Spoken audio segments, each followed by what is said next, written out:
The man saw on his arm that he still had 100 years left to live, so he immediately started running to work. But then he suddenly realized something and stopped right away. Because in the future, it's illegal for rich people to run. He had just become rich overnight, so he clearly still hadn't adjusted to the lifestyle of the wealthy. He decided to book a presidential suite at a 10-star hotel first and get some rest. But strangely, the receptionist didn't ask for any money. Instead, she picked up a device and scanned his wrist. Then she handed him the room card and said the transaction was complete. It turned out that in the future, people no longer pay with money when they buy things. They pay with time. That presidential suite just now cost the man a full year of his life. From the moment each person is born, there is a countdown timer on their arm. Once the countdown reaches 0, they die. If they want to stay alive, they have to work day and night in exchange for more time. But the rich never have to worry about that, because most of society's wealth is in their hands. The pocket money they casually carry around can amount to as much as 9,000 years. But poor people are different. They only have 24 hours.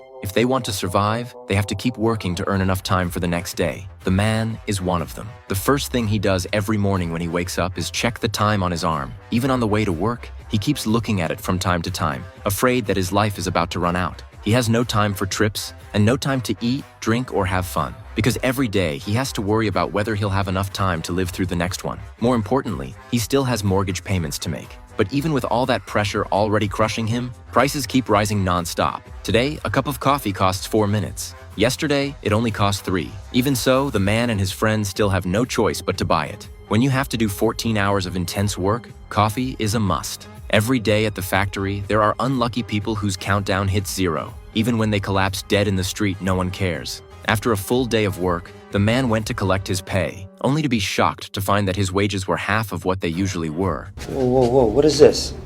Where's the rest? Faced with his questioning, the supervisor impatiently said that the higher-ups had reduced the quota recently, so everyone's pay had been cut. There was nothing he could do about it, so he could only head to a bar for a drink. But there, he unexpectedly noticed a wealthy man. The guy had a full 100 years of life left, so he was obviously from the rich district. But for some reason, he had suddenly come here. Because he was showing off too much, someone had already set their sights on him. When the man saw this, he quietly walked over to warn him and told him to leave the bar right away or he was going to be in trouble. But before he could even finish speaking, a group of robbers burst in.